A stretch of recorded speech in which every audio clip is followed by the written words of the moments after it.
Hello, welcome from your man in the shed. So it's a Sunday morning. The weather's rubbish, which I please my favourite Aussie. So I'm going to do a few shout outs and a little bit of what's going on. Yes, you are going to get a shout out for my boy Ariel, because why wouldn't I? But before we get to that, that'll be something to look forward to. Just a little bit of news. So yesterday Luke gets up and is watching SmackDown, which is by far his favourite programme. He gets up every Saturday if he can and watches it, and he's managed to book us both a ticket to go and see the wrestling in London in September. We've got a seat fairly close to the ring, so we should have a good view of what's going on, and we're both looking forward to that. So that'll be a day and a half in London. We'll go out there in the morning, get some food, go watch the wrestling, and then chill out and come home as and when we choose to. Looking forward to that. I'm sure my boy is. He was so excited he couldn't even sit down, and when Edge came out at the end, yeah, well, he might as well have. Well, he was overly excited. And you know, this is my boy, who is now technically a man. He's 18, but he does love his wrestling, and he's getting excited because we're going to go to London and watch it. Anyway, there you go. So a little update of the weather here for me favourite Australian, me Aussie man buddy Billy Allgood. Hope you're well over there, Bill. Just gone back into lockdown in Sydney, which is where he lives. So I hope you stay safe out there, buddy.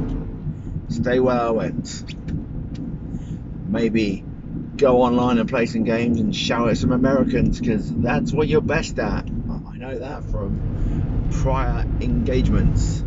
So I am going to do my first shout out to the YouTube world. First, we're going to start with my mate Ariel. And I know you're all thinking, Andy, you've told us about Ariel so many times. I'm going to do it again because Ariel's channel is great from a certain point of view.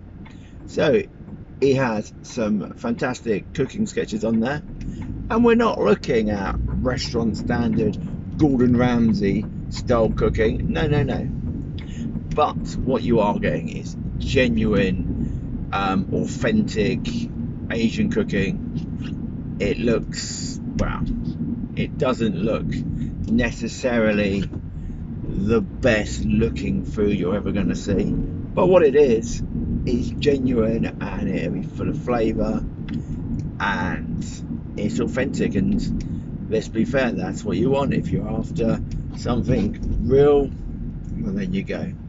Because when you go to your Chinese restaurant, of course, Ariel's actually Filipino, but if you go to a Chinese and you order sweet and sour pork balls or something, that's be in China. So this is authentic, proper Asian food, and you know, you'll see how to cook things like octopus and squid and all sorts. He does also have his other random parts. I always enjoy the part where he's talking to you in Filipino, and then he'll come out with a couple of English words, and that'll do, and then he'll go back to Filipino for another 20 minutes, which is always amusing, especially for me. I have put a great plan to him. Ariel has to teach the human Civ, how to speak Filipino. The funny thing about that is, one, I will never ever get it, not that I won't be trying, because as soon as I learn a word, I will instantly forget it. Anyone knows me, they know I'm not joking, but I do think it would be quite entertaining to have this Wally trying to learn a foreign language, especially one which is so foreign, one which I don't really understand or listen to. We're talking about Ariel, the amazing, you know, his bilingual skills, as in he can speak English and Filipino, and I also think he can speak Chinese. Mandarin, I believe, and I think there might even be another language in there. That's incredible, you know. And as I've always said to him, Ariel, I may take the mickey, I'm going to understand every word in English you say because you do talk fast. It is a lot better and a lot clearer, your English, than my Filipino ever will be. But there you go. So that is a fun idea. I think, you know, we could make a distinctive version of that, and it could be quite amusing. He's got a good sense of humour, Ariel, and I thought we'd have a great laugh with that. Not that we're, you know, necessarily just going to do it for a laugh because this bleeding idiot will forget it, but there you go. So another idea I do have. You see what I did there? Did you see what I did there? That was good, wasn't it? That was good. That was entertaining, that one. So let's have a look at what else has happened. Well, Wales have sort of lost in the Euros, and if that wasn't bad enough, no, rugby union captain Elwyn Jones, is it? Something like that. He's dislocated his shoulder, so he's out of the Lions tour after is it 5 minutes of a match? I didn't know this, and listening to it, I didn't actually watch it. That's the thing with a lot of my sports, you know, I listen to them rather than watch them. So we've got the England game coming up on Tuesday while I'm at work, so I'll be listening to that on the radio. I actually prefer listening to football on the radio because you got better commentators. Anyone who says they're not, they're wrong. As always, you know, everyone's entitled to their own opinion, but clearly mine is the right one. But there you go. You shouldn't say to people that they're wrong just because you disagree with it. You know, they've got an opinion for a reason, and it's only right that people listen to an opinion. So there you are. So Matt Hancock's been called out then. He's sort of broke his own rules. Well done, Matt. You really are a prize plonker for that, aren't you, eh? How could he possibly have ever stayed? To be fair, you've sort of got to agree with the opposition that he should have been fired for doing it. You absolute plonker. Fancy getting caught. But what I want to know is, how the hell did they get that CCTV? Someone's leaked that, haven't they? Someone's head should roll. And, you know, it's not necessarily Matt Hancock's. You know, what a year and a half that man has had as health secretary. You know, whether you like or dislike what the Conservatives have done with the health service over the last 9 years, was it better under Labour with all that middle management? Well, when we go back to Blair years, there were some things he brought in which I think would have been good. Reducing waiting times would have been a key factor, but yeah, again, there was good and there's bad and everything, and you know, it's hard to say. It's such a big task actually being able to man the health service when you look at something like coronavirus, where all these brilliant people have come together, almost, yeah, we'll give you all the money you need to just get us out of this, and that's what they've done, and well done to them. To be fair, you know, I've double vaccinated. A lot of people I know have double vaccinated. My son Luke, who's 18, he's had one vaccine as my stepson Noah, so that's good. So there's a large part of our country which now has been vaccinated. The important thing is now that the world gets vaccinated, because there's no point all of us in the UK getting a vaccine and it's still the rest of the world not. So we need to up our ideas. EU, Britain, America, all the other rich nations, China, India. I'm not saying India is a rich country, because it's a country which has extreme poverty and extreme richness. So the rich part needs to buck their ideas up and help. And basically we need this country, this planet, not country, this planet to become much more equaled out in a way. And that's not me, that's not Andy the socialist talking there, because Andy certainly isn't a socialist. But a fairer share of the wealth would be good. Just basic infrastructure in some of these countries. You look at places like Africa, they don't even have proper roads.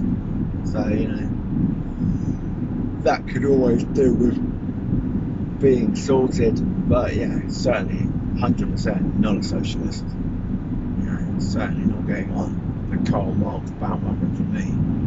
That will never happen. Anyway, so I'm going to do another shout out now, another quick one.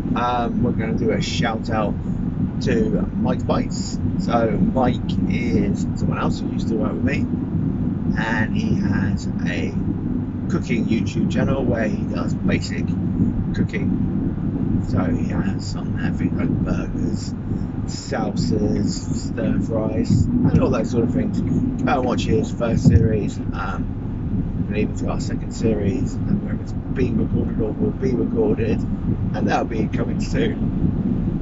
What else have we got? Who else can we promote? So there's lots of other people out there who have subscribed to me, and I've subscribed to them. And you know, if everyone who subscribes, if they could just, you know, I am more than happy to promote on my channel anybody out there who wishes me to promote them. Let me have an idea of what you want to promote and what your channel is about, and I will promote it as long as you subscribe. That's all I ask, and I will subscribe back if you subscribe to me. So let me know you subscribed, I will subscribe back to you, and that's how we gain subscribers. You know, and let's be fair, you can subscribe, you don't have to watch any of my nonsense. There you go, that's what it is. But I am looking at trying to get my subscription up so we can do some live streams, and that'll be exciting. That means we can do stuff whenever, and it could be quite random, or it could be quite smart. We will see. Anyway, this has been a Man in the Shed production from the old Wacky Warehouse Studios, and it's executively produced by Sully the Tortoise, who is getting, he's not really getting better, but he's not really getting worse, we don't think. He's on treatment at the moment because he's had some bacterial infection, which isn't good, but hopefully he will start to improve soon. We're certainly doing our best to get him better, get well soon yourselves. Also, if you want to see mine and the wife's camper van, then I do have a short video on that, and it shows it going from an old beaten up old van to its new super smart look and its new paint colour. It looks fantastic, and just go and have a quick look at it. It goes on for about 25 seconds. Also, I've just put up a new video, which is a trailer for the second part of the True Crimes. If you haven't seen episode 1, which is about Jeffrey Dahmer, go check that out. He was one of the worst type of people. In a poll in America, don't know where this poll was taken. This is the thing with polls, they have to have a certain geographic and demographic, but when asked to name a serial killer, 24% of them named Jeffrey Dahmer. So there you go, that's how famous he is, and it's a bit about him and his victims who he murdered and done some disgusting things to. Unfortunately, you know, he is dead now, so we don't have the possibility of him coming out and potentially going again. So, you know, go and check out True Crimes, Jeffrey Dahmer. It's one for adults though. I wouldn't put your children through it because some of the details are, you know, quite disgusting and quite nasty, and it shows just how sick people can get. And it's on True Crimes. It's supposed to be graphic and quite hideous, really. Or you can go and check out my Versus series. So Series 2, Episode 1 is currently out. That is on Messi and Ronaldo. Episode 2 will be coming out very soon. I'm going to start recording that very, very soon. And hope that will be going well. But anyway, this has been your man Shed. I'm nearly at work now, just going around the roundabout, going down the road which leads to almost where I work. Be there in 2-3 minutes. So I am going to say see ya, pals. Now, this has been your man Shed. Don't forget to like, subscribe, and share. That would be amazing. If you think, I know, like what's some stupid man driving his car to work talking absolute nonsense, then, you know, pass it on. Leave a comment, let me know anything that you think I might like to know. That would be nice. Just leave a comment and say hi. That would be fantastic. And this has been your man Shed. See ya, pals.